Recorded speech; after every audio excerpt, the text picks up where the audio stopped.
की मीटिंग बुलाई गई थी नगर पालिका बावल की वर्ष 2025-26 के लिए। और मीटिंग से पहले नगर पालिका के सभी जो हमारे 13 सदस्यगण हैं सबको नोटिस के द्वारा सूचित कर दिया गया था और 2 बजे का समय रखा था बजट के लिए। देखो, अगर बजट पास नहीं होगा तो शहर के विकास कार्य, सारे अधिकारियों की, सफाई कर्मचारियों की सैलरी और जो भी कार्य रुक जाते हैं। तो हमारे देश में कानून है एक भी हर साल 31 मार्च से पहले आगामी वर्ष का बजट पास करना पड़ता है।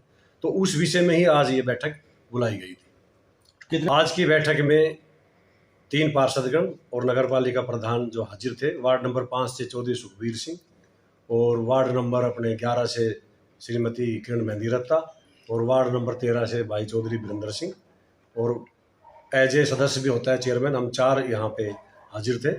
और जो बैठक में जो कोरम होता है, टोटल जो भी बॉडी है उसका 1/2 होता है। तो आज बैठक में जो कोरम पूरा नहीं था, जो बाकी सदस्यगण हैं वो बैठक में हाजिर नहीं हुए, गैर हाजिर थे। तो आगामी बैठक 48 घंटे के नोटिस पर दिनांक 26 तारीख को सायं 2 बजे फिर नगर पालिका प्रधान कार्यालय में बुलाई गई है बजट के लिए। जहाँ आम जनता ने सोचना है, जनता ने जिन सदस्यगण को बनाया था और वो मीटिंग में हाजिर क्यों नहीं हो रहे, बैठक से क्यों बच रहे हैं। हम तो चाहते हैं शहर का विकास हो और आप देख रहे हैं शहर में विकास कार्य भी काफ़ी चालू किए हुए हैं, साफ सफाई का विशेष अभियान चलाते हैं। भी पार्षदगण अगर मीटिंग में हाजिर नहीं हो रहे, बजट की मीटिंग में हाजिर नहीं हो रहे, तो विकास कार्य में तो वो नहीं चाहते। हम तो चाहते हैं, हम तो जिस दिन चुनाव जीते हमने तो बिल्कुल कहा था अभी 13 पार्षद हमारे सब साथीगण हैं और सभी को साथ लेकर चलते हैं हम तो। अब कोई पार्षद अगर विकास ना चाहे, मीटिंग में भाग ना ले, तो उसके बारे में तो वही बता सकता है कि क्यों नहीं मीटिंग में हाजिर हो रहे।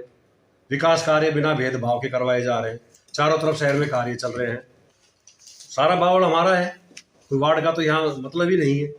तो विकास कार्य तो सभी तरफ चाह रहे हैं और सब सारे सदस्य चाहते हुए विकास कार्य हो। कोई विकास कार्य में किसी प्रकार की रुकावट कभी किसी पार्षद ने ना की, ना किसी अधिकारियों ने की, ना पार्षद ने की। लेकिन ये टेक्निकल है, कोई जैसे टेंडर लगता है उसकी अप्रूवल नहीं मिलती, उसमें समय लग जाता है, उसकी कई तरह की कंडीशन होती है, मंजूरी यूएलबी से लेनी पड़ती है, कहीं टेक्निकल एक्शन से मंजूरी लेनी पड़ती है, कहीं 50 लाख से बजट तो डीएमसी से मंजूरी लेनी पड़ती है। तो कार्य में समय लग जाता है।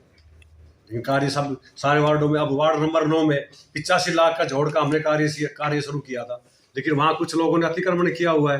वो अतिक्रमण हटने की वजह से उसकी डिमार्केशन कराई गई और वो कार्य रुका हुआ है। खाली एक वार्ड में 85 लाख का काम था, सभी वार्डों में काम हुए हैं।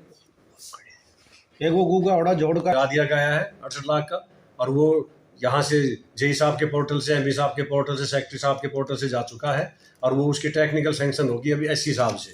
और जैसे ही उसकी टेक्निकल सैंक्शन आएगी उसका टेंडर लगा दिया जाएगा और उसका जल्द ही काम शुरू होगा। उसका भी हमारे जेई साहब उसका एस्टिमेट बना रहे हैं।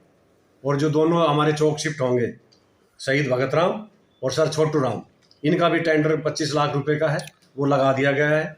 जल्दी ही दोनों चौक शिफ्ट हो जाएंगे और शहर को जाम से मुक्त मिलेगी। हमारी जो व्यवस्था है, जो जाम की स्थिति है, ये दोनों जो चौक शिफ्ट हो रहे हैं सभी के सहयोग से, सभी पार्षदों के सहयोग से, सरकार के सहयोग से, तो उसके बाद आप देखना शहर कितना खुला और जाम मुक्त मिलेगा आपको। और ये पीडब्ल्यूडी डिपार्टमेंट के द्वारा बनाया गया है और इसके जो बिजली का पोल बीच में लगा हुआ है, इसके लिए हमने यहाँ से नगर पालिका ने लेटर जारी किया हुआ है बिजली बोर्ड को।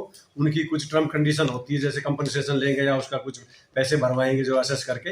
अभी उन्होंने असेस करके हमारे पास नहीं भेजा है, जैसे ही वो असेस करेंगे वो अमाउंट जमा करा दिया जाएगा और ये पोल जो बिल्कुल बीच में नया डिवाइडर बनेगा उसके बीच में लगा दिया जाएगा। बिजली उन्होंने असेस ही नहीं किया, बिजली बोर्ड को तो लेटर यहाँ से नगर पालिका से जा चुका है और जैसे ही एसेस करने के बाद ही तो अमाउंट जमा होगा। हम तो चाहते हैं जल्दी हो। अब इस रोड को पीडब्ल्यूडी ने बनाया लेकिन नगर पालिका ने इसको खुलवाया है, इसकी साफ सफाई करवा रहे हैं। तो हम तो हमेशा चाहते हैं हमारे कर्मचारी, अब जैसे बरसात का सीजन आगे आएगा, नालों की सफाई हमने शुरू करवा दी है और समय समय पर जो अतिक्रमण है उस पर भी नगर पालिका ध्यान देती है, पॉलीथीन पर भी ध्यान देती है। जो भी सरकार के जो नियम आदेश है उसकी नगर पालिका पालन कर रही है। वो रेहड़ी का पालन नहीं करता, जब भी नगर पालिका की टीम जाती है और जो अवैध रूप से रेहड़ी बाजार में सड़क के बीच में है उनको पकड़ा जाता है, उन्हें 5-5 हज़ार रुपये जुर्माना किया गया। पीछे कईयों ने जुर्माना भर दिया, जिसने पेड नहीं किया उसके पुलिस थाने में अंदर उसके खिलाफ कार्रवाई कर रहे हैं। तो अतिक्रमण तो पहले भी हम कह चुके हैं कि अतिक्रमण सड़क के बीच में ना करे कोई भी। आपके माध्यम से भी हम दुकानदारों से अपील करते हैं भी सड़क के बीच में रेहड़ियाँ ना लगाएं, साइड में लगाएं, ताकि आम जनता को कोई अव्यवस्था ना हो। ये गलत बात है, यहाँ सब समान है, जिसकी भी रेहड़ी पकड़ी गई है सबका चालान हुआ है और किसी का ये यहाँ गरीब अमीरी का कोई वो नहीं है। जो गलत रेहड़ी खड़ी मिलेगी, जो किसी भी व्यक्ति की हो, उसका चालान होगा। लाला ज्योति के घर से होली चोटड़ा तक 18 लाख रुपए का था, और जो भी थी वहाँ की जो एजेंसी थी, बाहर की एजेंसी थी, उसने रोड बनाया। उसने रोड बिल्कुल घटिया सामग्री का उसमें प्रयोग किया है, और उसकी सारी पेमेंट 18 लाख रुपए में, उसको 18 पैसे भी हमने उसकी पेमेंट नहीं की। और चाहेंगे भाई उसको दोबारा बनवाया जाए या उसका रिपेयर का अलग से टेंडर लगाया जाए, जैसा सभी पार्षद सारे भाई चाहेंगे उसी हिसाब से उस रोड पर कार्रवाई की जाएगी। विकास के लिए, शहर का विकास जब ही होगा जब सारे पार्षद एकजुट होकर कार्य करेंगे। हमारे कुछ पार्षदगण ये कहते हुए नगर पालिका प्रधान जो है वो मीटिंग अपने कक्ष में बुलाता है। ये कक्ष नगर पालिका प्रधान का नहीं है, ये नगर पालिका कार्यालय का ही हिस्सा है। ये भी नगर पालिका कार्यालय में है। और मीटिंग जो हमारा हरियाणा बाई लॉज है, नगर पालिका जो अधिनियम है, वो क्लियर कहता है कि डेट, टाइम और प्लेस वो नगर पालिका प्रधान तय करेगा। मीटिंग कहाँ बुला सकता है नगर पालिका प्रधान? नगर पालिका का आपने देखा होगा रेवाड़ी में पीछे जो मीटिंग चेयरमैन ने और एमएलए साहब ने जो मीटिंग बुलाई, रेस्ट हाउस में बुलाई थी, कभी बाल भवन में बुलाई थी। तो हम किसी भी स्थान पर मीटिंग बुला सकते हैं। ये कोई जरूरी नहीं है कि रूम में ही बैठक हो। आप डीसी साहब देखते हैं, डीसी साहब के कस्बे में मीटिंग होती है, कभी बाहर होती है। तो ये मुद्दा जो है, ये राजनीतिक मुद्दा ना बनाया जाए। मैं तो अभी ये चाहता हूँ कि सारे पार्षद एकजुट होकर, 3 साल का समय हमारा व्यतीत हो चुका है, 2 साल का समय बाकी है, वे शहर में अच्छे कार्य करें, ताकि आम जनता ये कहें अभी ये जो कमेटी आई थी बहुत अच्छा था, बहुत अच्छा कार्य किया था। पानी भरा रहता था, मेन रोड है, 55 लाख रुपए के टेंडर से वो नाले का कार्य वहाँ चला हुआ है। वार्ड नंबर 7 में जवारा की हवेली के पास है, जहाँ 20-22 लाख का काम चला हुआ है। खेड़ा रोड पे काम चला हुआ है। वार्ड नंबर 8 के क्रॉसिंग टूटे हुए थे, खाली वार्ड नंबर 8 में 4.5 लाख के क्रॉसिंग अभी नए डाले गए। तो हर वार्ड में काम हो रहा है। हसनपुरा में रोड जो कई दिनों से बाकी था वो काम चल रहा है। तो सभी वार्डों में कार्य चला है। अब कोई ये कहे भेद, देखो कार्य करना है अधिकारियों ने। जो भी प्रस्ताव पास हुए हैं सर्वसम्मति से, जो एफसीसी से पास है, अप्रूव्ड कॉलोनी में है, जो नगर पालिका सीमा में है, जो मेन रास्ते हैं, सारे कार्य किए जा रहे हैं।